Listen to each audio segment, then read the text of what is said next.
पहाड़ों की तलहटी में हरे भरे धान के खेतों के बीच बसे एक शांत गांव में एक बुजुर्ग आदमी समय के साथ फीकी पड़ चुकी लाल खपरेल की छत वाले अपने छोटे से घर में अकेले रहते थे। 71 वर्षीय रघुवीर सिंह एक साधारण किसान थे जो साल भर अपने छोटे से बगीचे, कुछ मुर्गियों और एक वफादार बूढ़े कुत्ते के साथ व्यस्त रहते थे।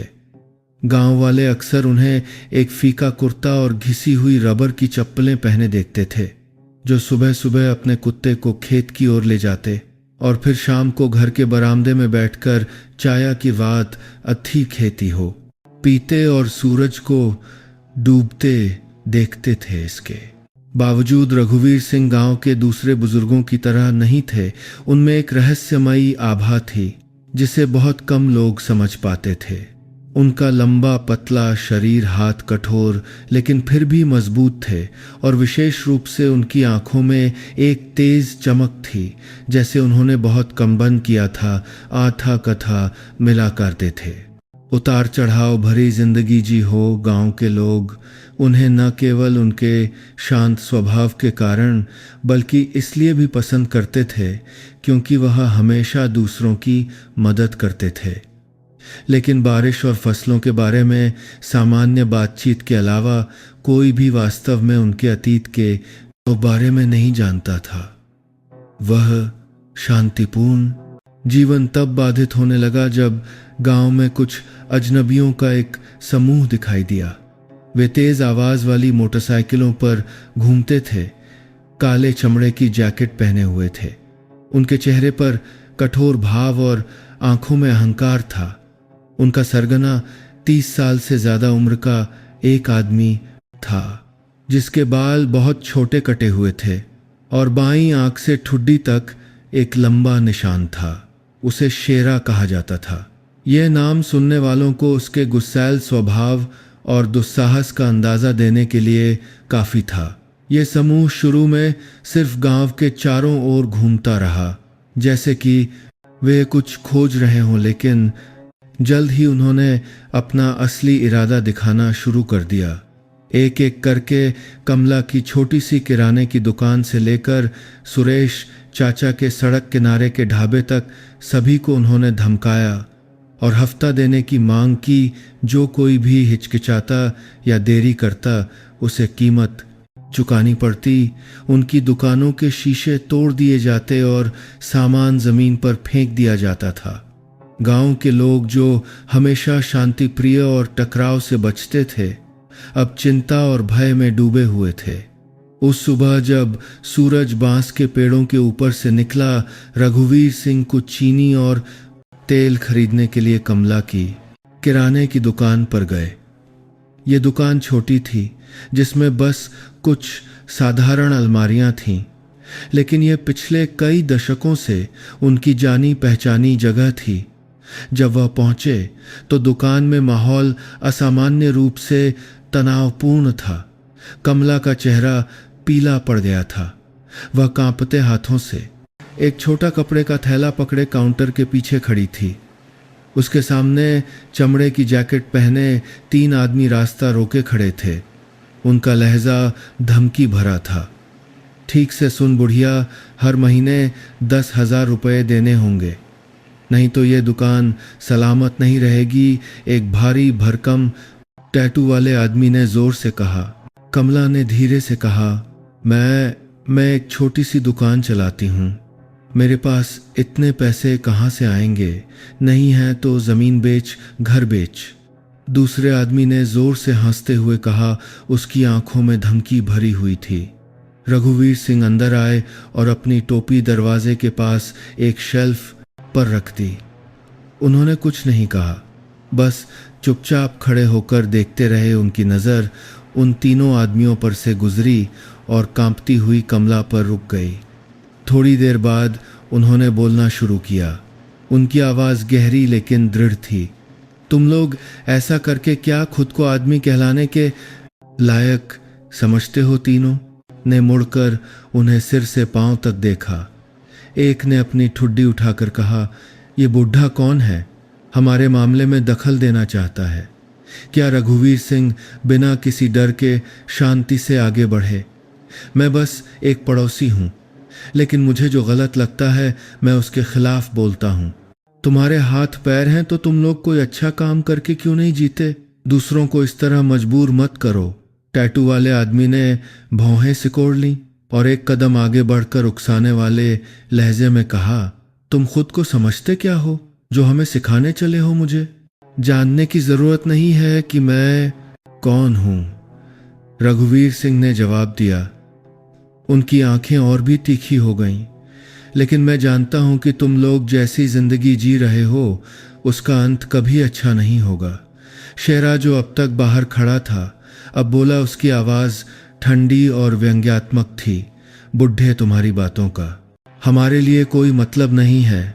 या तुम खुद को लोगों को बचाने वाला हीरो समझते हो?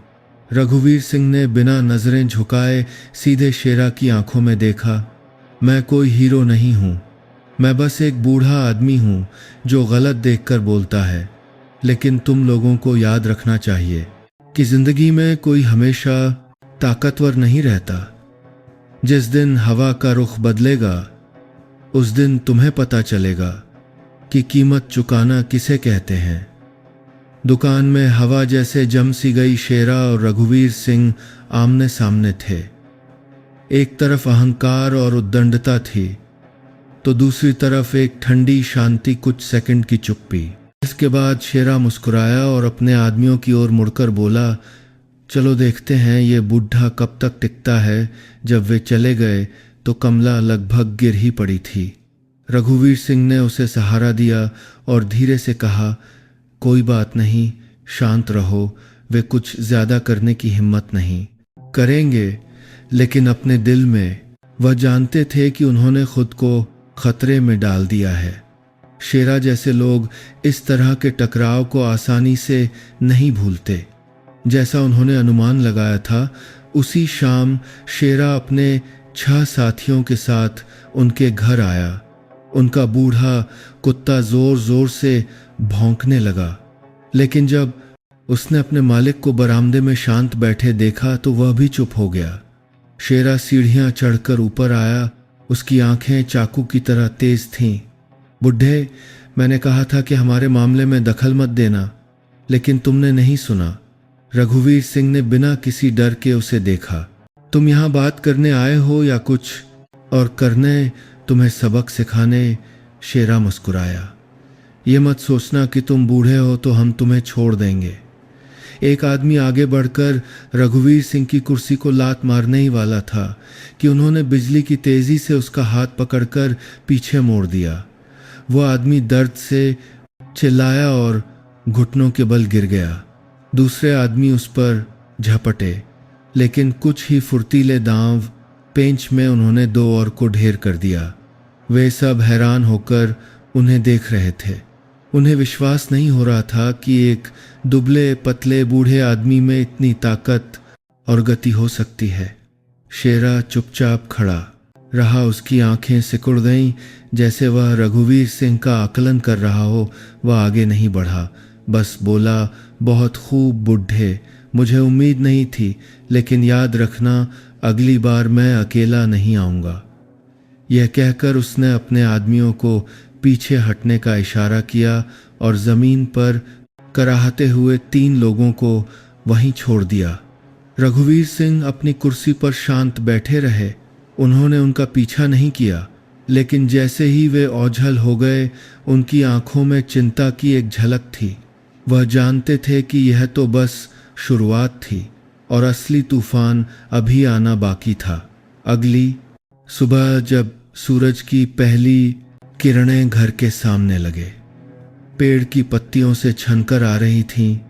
रघुवीर सिंह जल्दी उठ चुके थे। वह गर्म चाय की चुस्कियां ले रहे थे और सोच में डूबे थे।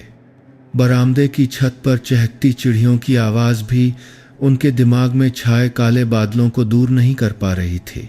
कल शाम शेरा के गिरोह के पीछे हटने के बाद से वह जानते थे कि वे रुकेंगे नहीं। वे ऐसे लोग नहीं थे जो विरोध करने पर हार मान लें।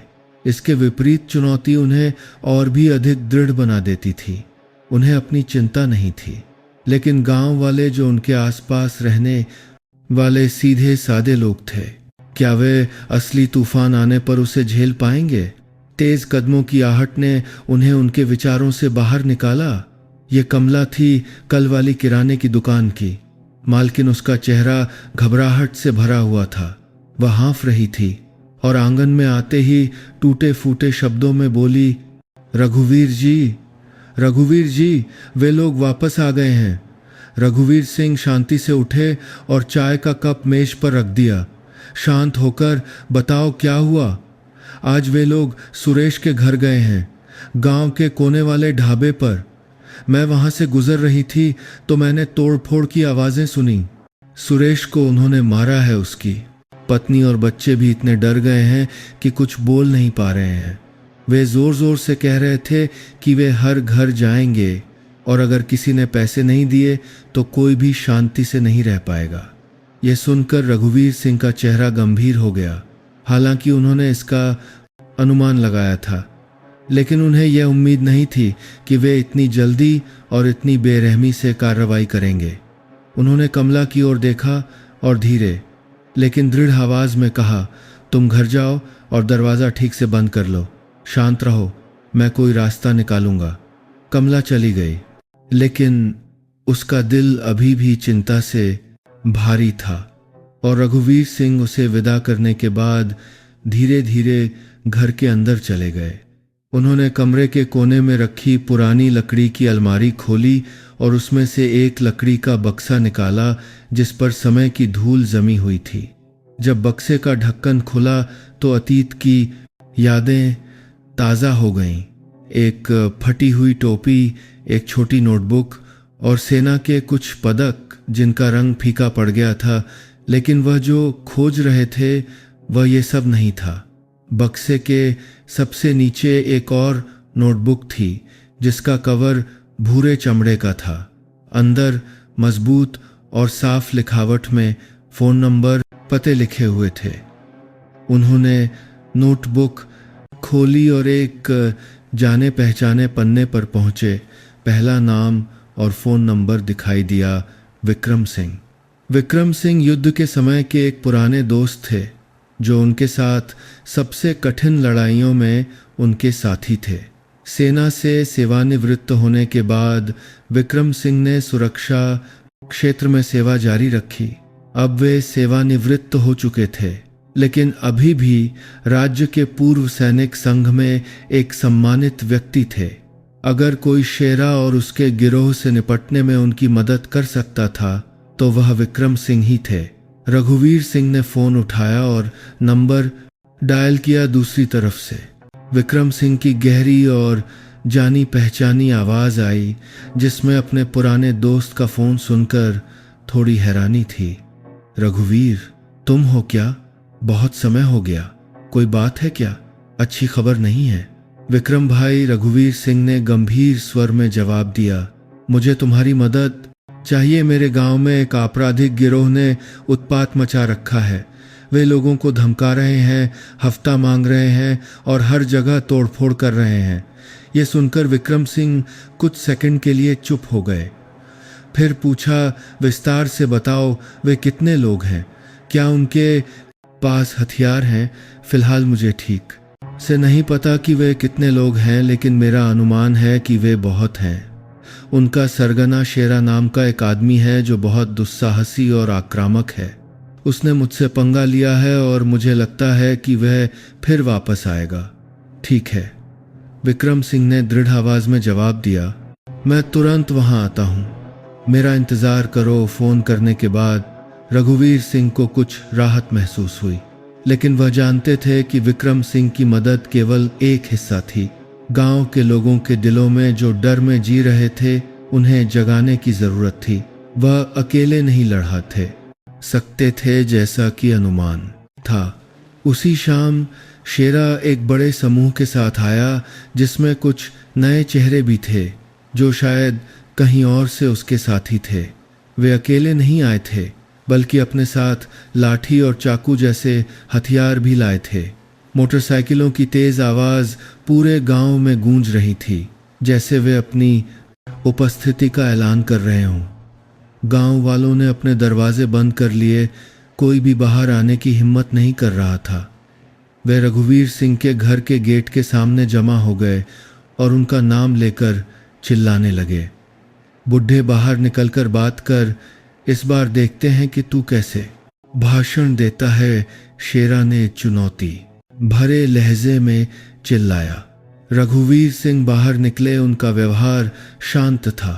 उनका बूढ़ा कुत्ता उनके पीछे पीछे आया, कुछ बार भौंका और फिर अपने मालिक के पैरों के पास चुपचाप लेट गया। उन्होंने शेरा को देखा। उनकी आंखों में जरा भी डर नहीं था। तुम फिर क्या करने आए हो? क्या करने आया हूं। शेरा मुस्कुराया और अपने आदमियों की ओर इशारा किया। सीधी सी बात है, तुम सुनना नहीं जानते, इसलिए मैं तुम्हें सिखाने आया हूं कि कैसे सुना जाता है। तुम्हें लगता है कि तोड़ फोड़ या धमकी से मैं झुक जाऊंगा? रघुवीर सिंह ने ठंडी आवाज में पूछा। मैंने तुमसे कहीं ज्यादा डरावनी चीजें देखी हैं, शेरा व्यंग्यात्मक रूप से। हंसा। ठीक है, देखते हैं तुम कब तक टिकते हो इस घर को गिरा दो। मेरे लिए ठीक उसी समय जब उसके आदमी आगे बढ़ने वाले थे, एक जोरदार आवाज गूंजी, रुक जाओ। सबने पीछे मुड़कर देखा और लोगों का एक समूह आगे बढ़ते हुए दिखाई दिया। यह विक्रम सिंह और पूर्व सैनिकों का एक समूह था जो सफेद शर्ट पहने हुए थे और उनके कंधों पर लाल पट्टी बंधी थी। उनका व्यवहार गंभीर था और वे ऐसे चल रहे थे जैसे उनमें अभी भी सेना का अनुशासन बाकी हो। इन लोगों के पास हथियार नहीं थे, लेकिन उनकी आंखों और हाव भाव ने शेरा के गिरोह को रोक दिया। विक्रम सिंह आगे बढ़े और रघुवीर सिंह के बगल में खड़े होकर सीधे शेरा को देखा। तुम शेरा हो ना? मैंने तुम्हारा नाम सुना है, लेकिन मैं साफ साफ बता दूं, ये एक शांत गांव है। ये तुम्हारे प्राप्तर परताकुरादा सूत्तर बना रहे उत्पात मचाने की जगह नहीं है। अगर तुम ऐसा करना जारी रखते हो तो हम हाथ पर हाथ धरे नहीं बैठेंगे। शेरा थोड़ा हिचकिचाया। विक्रम सिंह और पूर्व सैनिकों के समूह के आने से वह हैरान था, लेकिन उसने जल्दी ही अपना अहंकार वापस पा लिया। ये बूढ़े लोग क्या कर का लेंगे, ये मत सोचना कि धमकाने से मैं डर जाऊंगा। विक्रम सिंह ने शांति से जवाब दिया।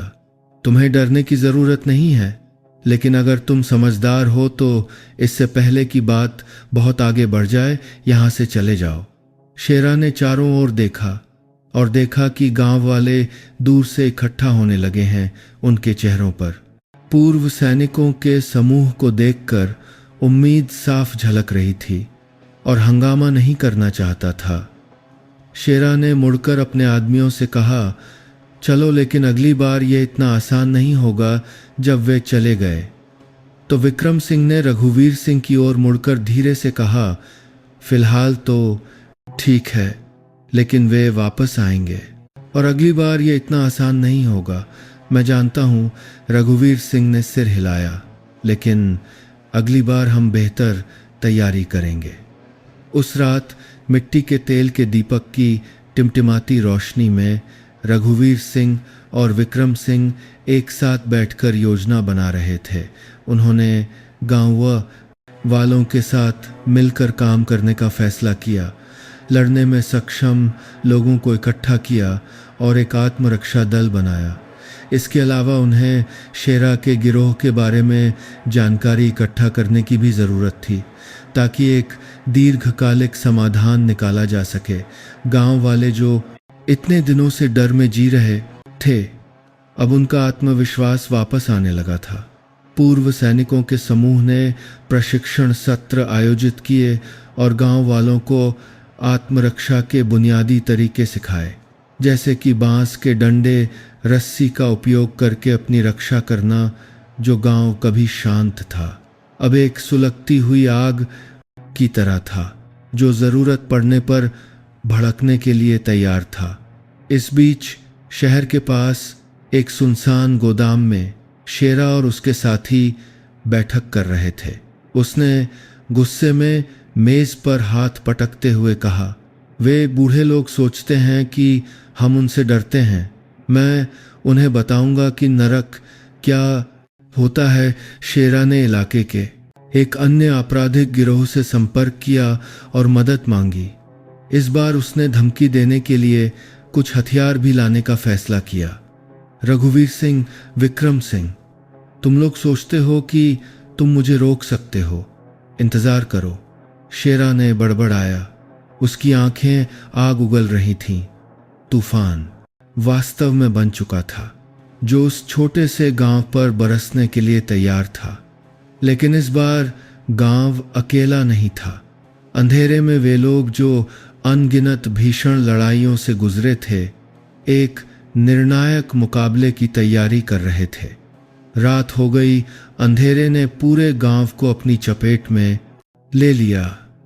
हवा बांस के जुर्मुटों से होकर धीरे धीरे बह रही थी, जिससे सरसराहट की आवाज आ रही थी, जैसे किसी अशुभ बात का संकेत दे रही हो। छोटे छोटे घरों में मिट्टी के तेल के दियों की टिमटिमाती रोशनी खिड़कियों से छनकर आ रही थी। गांव वाले अब सामान्य रूप से अपनी तकार में दिनचर्या नहीं कर रहे थे। कोई भी बाहर जाने की हिम्मत नहीं कर रहा था। कोई भी जोर से नहीं बोल रहा था। सब जानते थे कि कुछ होने वाला है, लेकिन इस बार डर ने उन्हें पूरी तरह से नियंत्रित नहीं किया था।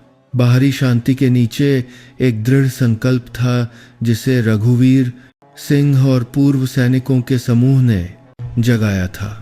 रघुवीर सिंह अपने घर के बरामदे में लकड़ी की कुर्सी पर बैठे थे। उनके हाथ में अभी भी गर्म चाय का प्याला था, लेकिन उनकी आंखें चाय पर केंद्रित नहीं थीं। उनकी आंखें उस कच्ची सड़क की ओर थीं, जिसने कई बार शेरा और उसके आदमियों के कदमों को देखा था। उनके दिमाग में रणनीतियां स्पष्ट रूप से तैयार थीं, एक एक कदम जैसे उन्होंने पुराने दिनों की भीषण लड़ाइयों में योजना बनाई थी।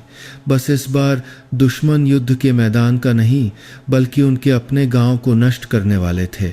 घर के अंदर से विक्रम सिंह बाहर निकले। उन्होंने अभी अभी गांव में गठित आत्मरक्षा दल का निरीक्षण पूरा किया था। इस दल में न केवल मजबूत युवा थे, बल्कि कुछ बुजुर्ग भी थे जो सेना में रह चुके थे। पूर्व सैनिकों के मार्गदर्शन में उन्हें लाठी, कुदाल, रस्सी का उपयोग करना और खतरनाक स्थिति में संकेत देना सिखाया गया था। हम तैयार हैं, विक्रम सिंह ने गहरी और दृढ़ आवाज में कहा, जैसे वे युद्ध के मैदान में आदेश देते थे। बस उनके आने की देर है। हर कोई जानता है कि क्या करना है। रघुवीर सिंह ने सिर हिलाया। उनकी आंखें अभी भी सड़क से नहीं हटी थीं। वे आएंगे, मुझे यकीन है, और इस बार हमें उन्हें यह समझाना होगा कि ये उनके उत्पात मचाने की जगह नहीं है। इस बीच गांव से ज्यादा दूर नहीं, एक सुनसान गोदाम में शेरा और उसके साथी अपने अंतिम हमले की तैयारी कर रहे थे, जैसा कि वह इसे कहता था। इस बार उसने न केवल अपने जाने पहचाने गुंडों को लाया था, बल्कि शहर के एक बड़े गिरोह से भी मदद बुलाई थी। ये लोग अपने क्रूर रूप और चमड़े की जैकेट में छिपी बंदूकों के साथ उस खतरे का सबूत थे जिसे शेरा गांव में लाने के लिए तैयार था। हम सिर्फ उन बूढ़ों को सबक नहीं सिखाएंगे, शेरा ने गुस्से से भरी आंखों से गुर्राते हुए कहा। मैं इस गांव को तहस नहस कर देना चाहता हूं, ताकि उन्हें पता चले कि शेरा से टकराने का मतलब मौत है। लेकिन वह रघुवीर कोई मामूली आदमी नहीं है, एक आदमी ने डरते हुए कहा। पिछली बार उसने हमारे कुछ लोगों को कुछ ही चालों में ढेर कर दिया था, तो इस बार मैं खुद उससे निपटूंगा। शेरा ने धमकी भरे लहजे में कहा, मैं चाहता हूं कि वह समझे कि मेरे खिलाफ कोई खड़ा नहीं रह सकता। अगली सुबह गांव में माहौल पहले से कहीं ज्यादा भारी हो गया था। दूर से मोटरसाइकिलों के इंजनों की आवाज आ रही थी, जैसे युद्ध का नगाड़ा बज रहा हो, जो एक अपरिहार्य टकराव का संकेत दे रहा था। शेरा मोटरसाइकिलों के काफिले का नेतृत्व कर रहा था। उसके पीछे 20 से अधिक गुंडे थे। शहर से आए लोग काली चमकदार कारों में थे और उनकी जैकेट की जेबों में पिस्तौलें चमक रही थीं। वे तूफान की तरह गांव में घुसे, चिल्लाते और चीखते हुए जानबूझकर अराजकता पैदा करने की कोशिश कर रहे थे। लेकिन पिछली बार के विपरीत इस बार कोई भी डरकर बाहर नहीं भागा। किसी भी घर से रोने की आवाज नहीं आई। गांव अजीब तरह से शांत था, बस मोटरसाइकिलों की आवाज गूंज रही थी। शेरा ने अचानक भौहें सिकोड़ ली। उसे कुछ असामान्य महसूस हुआ। वे सब कहाँ हैं? उसने पीछे मुड़कर अपने आदमियों से पूछा, लेकिन किसी ने जवाब नहीं दिया। शेरा का काफिला गांव में और अंदर चला गया और ठीक उसी समय कहीं से एक लंबी सीटी की आवाज गूंजी। शेरा चौंक कर पीछे मुड़ा, लेकिन इससे पहले कि वह कुछ कर पाता, सड़क के दोनों ओर से गांव वाले दिखाई देने लगे। वे भाग नहीं रहे थे, बल्कि छोटे छोटे समूहों में खड़े थे। उनके हाथों में बांस के डंडे और कुदाल थे। कुछ लोग छतों पर खड़े होकर रेत और पत्थरों की थैलियां नीचे फेंक रहे थे, जिससे शेरा की मोटरसाइकिलों का काफिला लड़खड़ा गया। पीछे हटो, एक आदमी चिल्लाया, लेकिन पीछे का रास्ता भी बंद कर दिया गया था। गांव के दोनों सिरों से रघुवीर सिंह के आत्मरक्षा दल ने पूर्व सैनिकों की मदद से एक मजबूत घेरा बना लिया था। तुम लोग सोचते हो कि ऐसा करके तुम मुझे हरा दोगे? शेरा ने जोर से चिल्लाया और अपनी जैकेट से एक लंबा चाकू निकाला। वह एक घायल बाघ की तरह सीधे रघुवीर सिंह की ओर दौड़ा, लेकिन रघुवीर सिंह शांत रहे। उनकी आंखों में कोई घबराहट नहीं थी। जब शेरा ने चाकू चलाया तो वह एक सांप की तरह तेजी से झुके और फिर अचानक शेरा के हाथ पर एक लात मारी, जिससे चाकू जमीन पर गिर गया। शेरा लड़खड़ाया, लेकिन तुरंत संतुलन बनाकर फिर से हमला करने लगा। शेरा और रघुवीर सिंह के बीच लड़ाई सबके सामने हो रही थी। किसी ने हस्तक्षेप नहीं किया, क्योंकि वे जानते थे कि ये दो आदमियों के बीच की लड़ाई थी। एक निर्णायक टकराव रघुवीर सिंह ने अपने दशकों के अनुभव से प्राप्त कौशल के साथ आक्रामक हमला नहीं किया, बल्कि शेरा की कमजोरी का इंतजार किया। उनका हर वार सटीक था, कोई भी वार व्यर्थ नहीं गया, जिससे शेरा और भी अधीर हो गया। अंत में एक जोरदार वार के बाद शेरा जमीन पर गिर पड़ा। उसकी सांसें तेज चल रही थीं। रघुवीर सिंह वहां खड़े होकर उसे देख रहे थे। उनकी आवाज गहरी लेकिन अधिकारपूर्ण थी। तुम हार गए हो, बहुत देर होने से पहले रुक जाओ। शेरा जमीन पर पड़ा था। उसकी आंखों में आग थी, लेकिन वह असहाय था। उसमें उठने की ताकत नहीं थी और जीवन में पहली बार उसने असली डर महसूस किया। वह जानता था कि उसके पास कोई रास्ता नहीं बचा है। जब शेरा के आदमियों ने यह देखा तो उन्होंने अपने हथियार डालना शुरू कर दिया। कुछ भाग गए, लेकिन ज्यादातर चुपचाप फैसले का इंतजार करने लगे। विक्रम सिंह और पूर्व सैनिकों का समूह तेजी से आगे बढ़ा और बाकी लोगों को पकड़ लिया। गांव वाले धीरे धीरे आगे बढ़े। उनकी आंखों में खुशी और राहत का मिश्रण था। पुलिस बल, जिसे विक्रम सिंह ने पहले ही सूचित कर दिया था, समय पर पहुंच गया। शेरा और उसके साथियों को गिरफ्तार कर लिया गया, जबकि गांव वाले पहुंचकर बीचान की गांव वालों ने इतने दिनों बाद पहली बार राहत की सांस ली। लेकिन इससे भी बढ़कर उन्होंने महसूस किया कि उनकी एकता रघुवीर सिंह और पूर्व सैनिकों के समूह के नेतृत्व ने ही उन्हें जीत दिलाई थी। उस रात रघुवीर सिंह के घर में माहौल गर्मजोशी से भरा हुआ था। गांव वाले उन्हें और आत्मरक्षा दल को धन्यवाद देने के लिए इकट्ठा हुए थे, लेकिन रघुवीर सिंह बस मुस्कुराए। उनकी आंखें दूर कहीं अतीत को याद कर रही थीं। हम इसलिए नहीं जीते कि हम ज्यादा मजबूत थे, बल्कि इसलिए कि हमारे पास विश्वास और एकता थी। उन्होंने कहा, बुराई तब तक नहीं जीत सकती जब तक सब मिलकर उसका मुकाबला करें। बाहर चांदनी रात गांव पर चमक रही थी। एक अंधकारमय अध्याय समाप्त हो गया था और एक नए भविष्य का उदय हुआ था, जहां लोग शांति और गर्व के साथ रह सकते थे। और इन सबके बीच रघुवीर सिंह चुपचाप बैठे थे, एक बूढ़े सैनिक की तरह जिसने अभी अभी अपना मिशन पूरा किया हो। उस रात गांव का आकाश साफ था। पूरा चांद एक चांदी की थाली की तरह ऊंचे आसमान में लटका हुआ था, जो कच्ची सड़कों और पुरानी खपरैल की छतों पर रोशनी बिखेर रहा था। गांव अब इतने तनावपूर्ण दिनों के बाद शांत लग रहा था, लेकिन रघुवीर सिंह के मन में एक बेचैनी अभी भी तालाब के किनारे बांस के झुरमुटों से होकर गुजरने वाली हवा की हल्की सी सरसराहट की तरह मौजूद थी। हालांकि शेरा का गिरोह पकड़ा जा चुका था, वह जानते थे कि सब कुछ खत्म नहीं हुआ है। इस बार उन्हें न केवल एक छोटे गिरोह की क्रूरता का सामना करना पड़ा था, बल्कि एक बड़ी और अधिक खतरनाक ताकत का भी सामना करना था, जिसका शेरा ने अपनी धमकियों में अप्रत्यक्ष रूप से जिक्र किया था। अपने छोटे से घर में रघुवीर सिंह लकड़ी की मेज के सामने बैठे थे। मिट्टी का तेल का दीपक टिमटिमा रहा था और उसकी रोशनी मेज के कोने पर रखे फीके पड़ चुके पदकों पर पड़ रही थी। उनके सामने एक सफ़ेद कागज था, कलम तैयार रखी थी, लेकिन उन्होंने अभी तक कुछ नहीं लिखा था।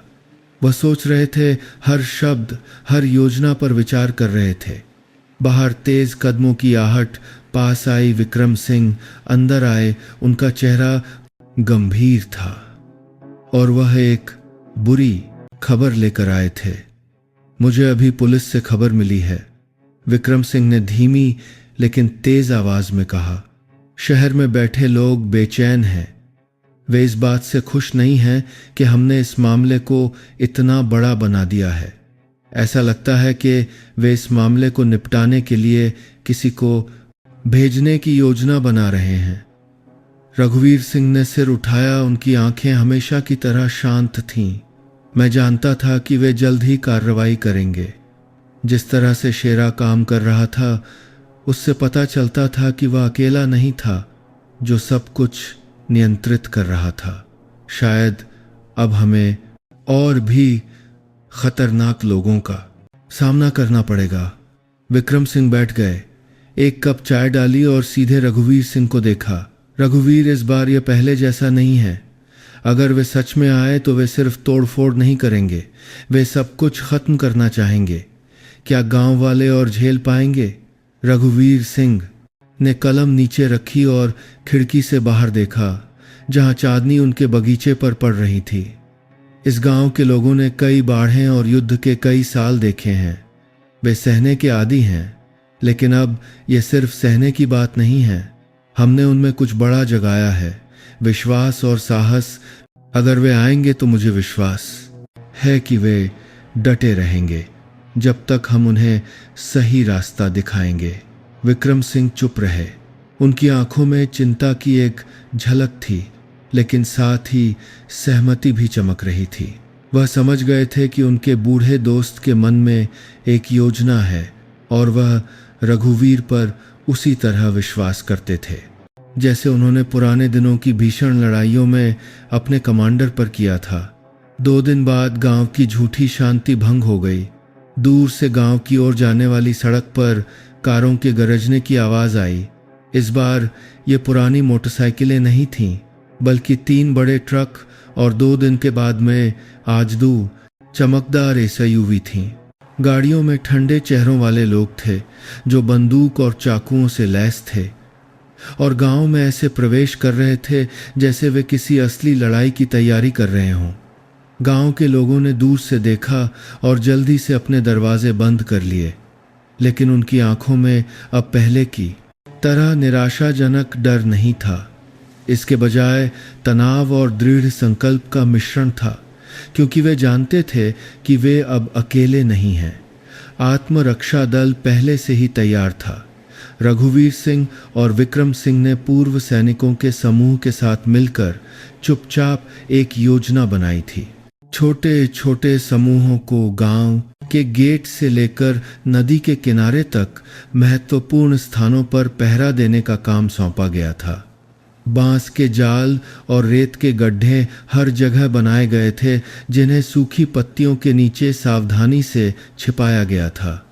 शांत गांव अब एक छिपा हुआ युद्ध क्षेत्र बन गया था। जब अपराधियों का काफिला गांव में गहराई तक पहुंचा तो उन्हें कुछ असामान्य महसूस होने लगा। सड़क के दोनों ओर कोई भी व्यक्ति नहीं था। न बच्चों के खेलने की आवाज़ थी, न मुर्गियों की बांग और न ही कुत्तों का भौंकना। पूरा माहौल जैसे थम सा गया था। केवल गाड़ियों के इंजनों की आवाज़ ही इस चुप्पी को तोड़ रही थी।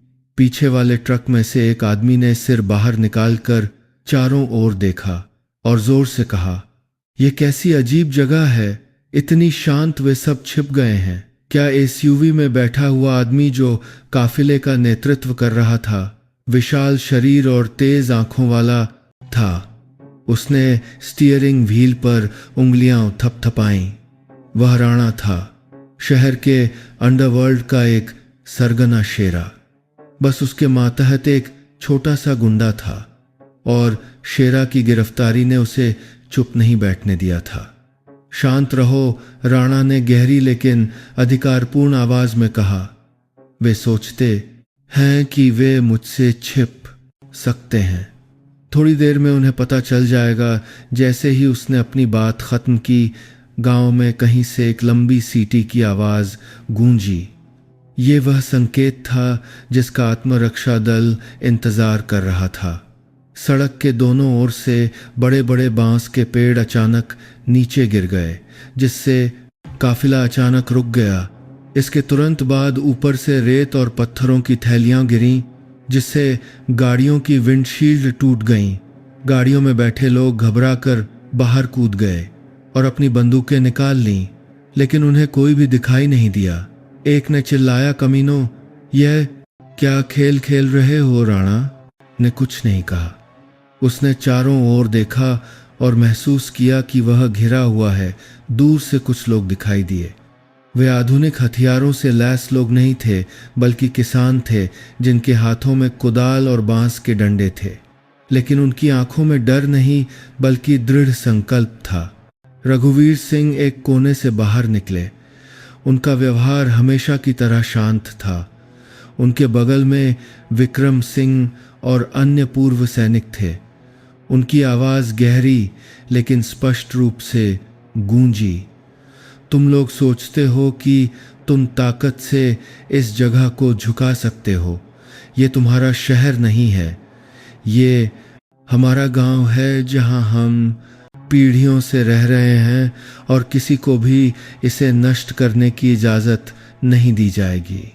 राणा ने ठंडी मुस्कान के साथ अपनी कमर से एक पिस्तौल निकाली। "बुढ़े, तुम सोचते हो कि कुछ जाल और कुदाल लिए हुए लोग मुझे रोक सकते हैं?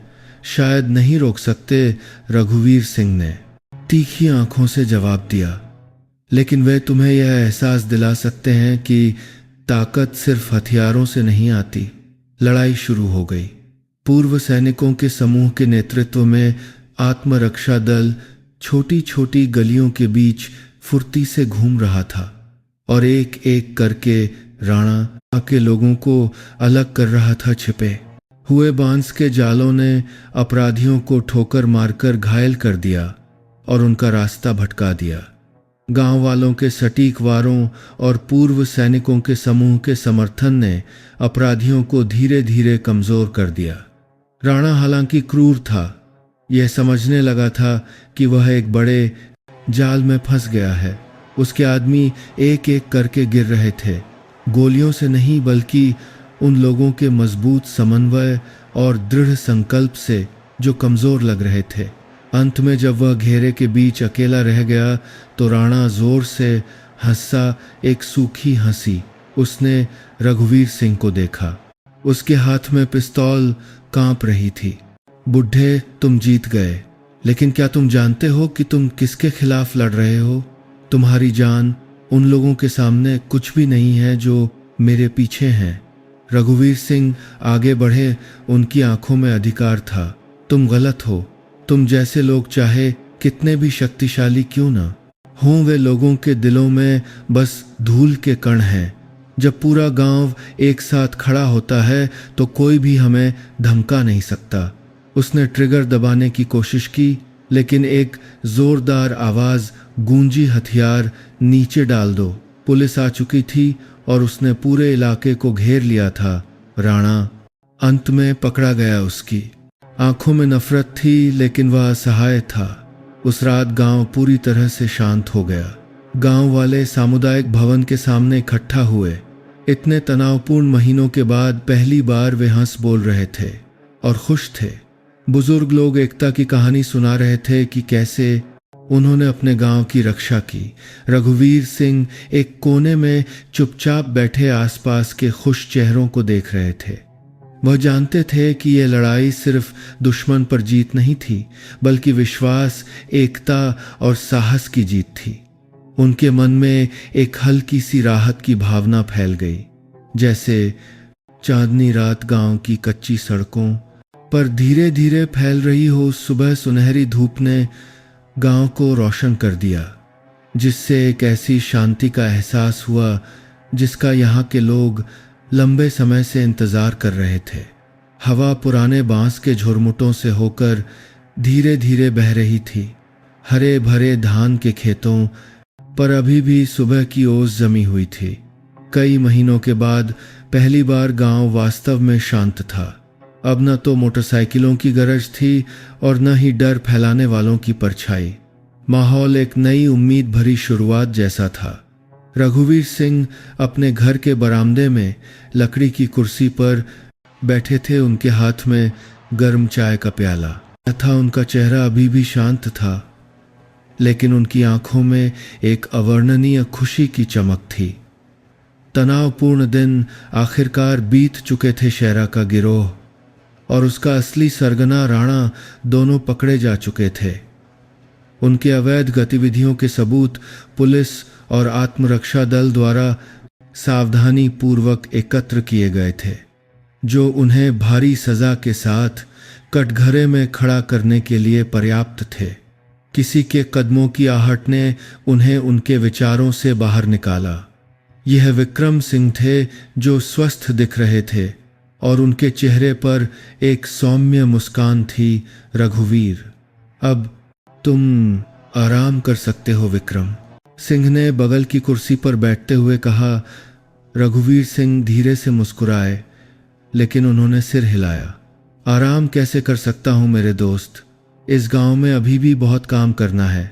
मैंने तो बस बीज बोया है, अब किसी को इसकी देखभाल करनी होगी ताकि ये बीज अंकुरित हो और बड़ा हो।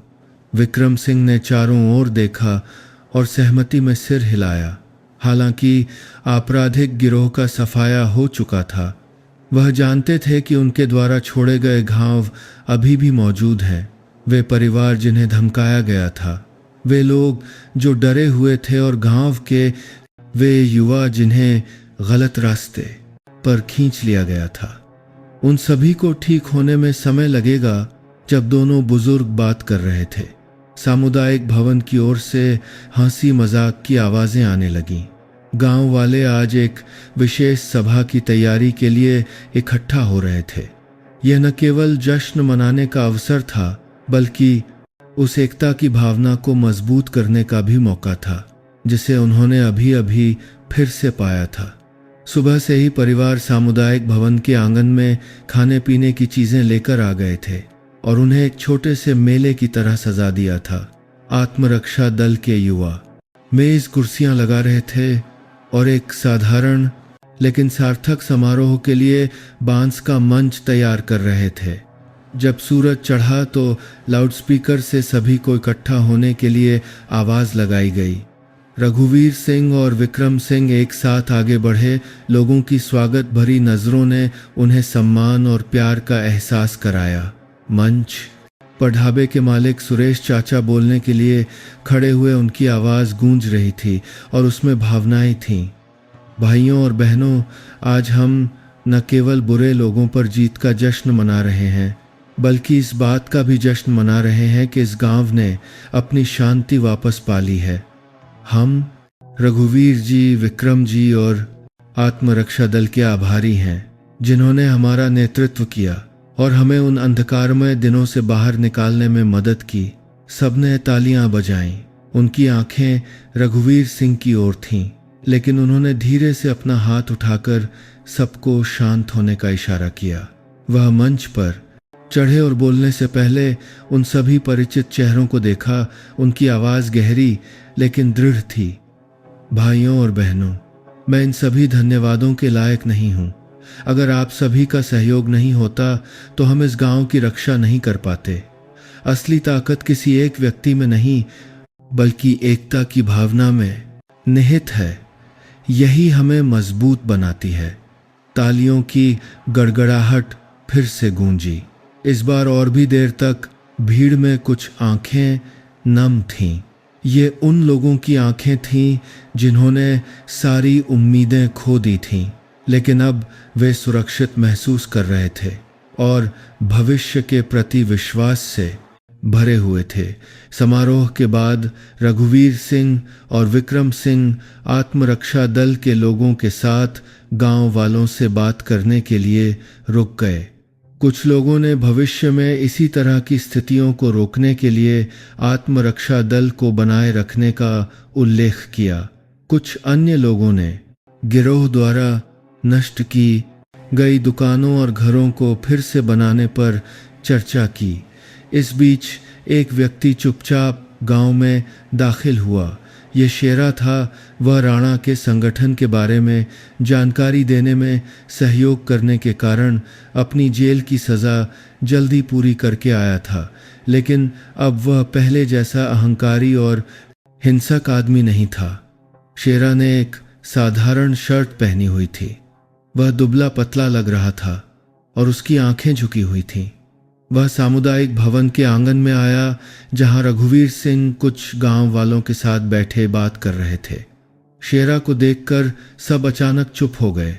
उनकी आंखों में आश्चर्य और सतर्कता दोनों थी। रघुवीर सिंह ने पीछे मुड़कर देखा। उनकी आंखों में न तो आश्चर्य था और न ही गुस्सा, बल्कि हमेशा की तरह शांति थी। शेरा उनके सामने घुटनों के बल बैठ गया। उसकी आवाज कांप रही थी। रघुवीर जी, मैं माफी मांगने आया हूं। मुझसे गलती हुई है। मैं माफी के लायक नहीं हूं, लेकिन मैं फिर भी कहना चाहता हूं कि मुझे पछतावा है। पूरे आंगन में सन्नाटा छा गया। केवल बांस के झुरमुटों से हवा के बहने की आवाज आ रही थी। रघुवीर सिंह ने शेरा को देर तक देखा, फिर धीरे से कहा, तुमसे गलती हुई है, ये सच है, लेकिन अपनी गलती को पहचानना और उसे सुधारना चाहना हर कोई नहीं कर सकता। तुमने इस गांव के लोगों के साथ गलत किया है और यही गांव वाले तय करेंगे कि तुम्हें फिर से शुरुआत करने का मौका मिलेगा या नहीं। शेरा ने सिर बहुत नीचे झुका लिया और कुछ नहीं कहा। थोड़ी देर बाद रघुवीर सिंह उठे और आंगन के कोने में इकट्ठा हुए युवाओं की ओर इशारा किया। अगर तुम सच में पश्चाताप करना चाहते हो तो यहाँ से शुरू करो। आत्मरक्षा दल में शामिल हो जाओ और उन लोगों की रक्षा करना सीखो जिन्हें तुमने कभी चोट पहुंचाई थी। तुम्हें ज्यादा बोलने की जरूरत नहीं है, बस अपने कामों से साबित करो। शेरा ने सिर हिलाया। उसके मुरझाए हुए चेहरे पर आंसू गिर पड़े। वह उठा और चुपचाप युवाओं के समूह की ओर बढ़ गया। सतर्क आंखें धीरे धीरे नरम हो गईं, जैसे वे उसे एक मौका देना चाहती हों। समय बीतता गया। गांव दिन ब दिन बदलता गया। नष्ट हुए घरों को फिर से बनाया गया। दुकानें फिर से व्यस्त हो गईं। आत्मरक्षा दल अब न केवल गांव की रक्षा करता था, बल्कि आत्मरक्षा प्रशिक्षण सत्र भी आयोजित करता था और लोगों को खतरनाक स्थितियों से निपटने का तरीका सिखाता था। रघुवीर सिंह की मदद से शेरा दल के सबसे सक्रिय सदस्यों में से एक बन गया। वह पहले जैसा उद्दंड नहीं था, बल्कि एक शांत आदमी बन गया था जो हमेशा अपनी गलतियों को सुधारने का प्रयास करता था। एक शाम जब सूरज डूब रहा था, रघुवीर सिंह अपने घर के बरामदे में बैठे सड़क पर खेलते बच्चों को देख रहे थे। विक्रम सिंह आए और उनके बगल में बैठ गए। उन्होंने उन्हें एक कप चाय दी। तुमने कर दिखाया। रघुवीर विक्रम सिंह ने गर्व मिश्रित आवाज में कहा। न केवल गांव की रक्षा की बल्कि एक इंसान को बदलने में भी मदद की। रघुवीर सिंह मुस्कुराए। उनकी आंखें दूर कहीं देख रही थीं। कभी कभी जीत दुश्मन को खत्म करने में नहीं होती, बल्कि उन्हें सही रास्ता खोजने में, मदद करने में होती है। यही मुझे संतुष्टि देता है। दूर से बच्चों के हंसने की आवाज़ें गूंज रही थीं, जो पुराने बांस के झुरमुटों से बहने वाली हवा के साथ मिल गईं। लाल सूर्यास्त के नीचे गांव ने न केवल अपनी शांति वापस पाई थी, बल्कि एक मजबूत भविष्य का निर्माण भी किया था, जहां एकता और मानवता हमेशा जीवित रहेगी। आप सब कहां से हैं और ये कहानी सुन रहे हैं? आपको ये कहानी कैसी लगी, हमें कमेंट में ज़रूर बताइए। मैं प्रार्थना करता हूं कि आप सब जहां भी रहें हमेशा खुश और सुरक्षित रहें। अगर आपके पास भी कोई दिलचस्प कहानी है तो हमारे साथ ज़रूर साझा करें, ताकि हम सब उसे सुन सकें।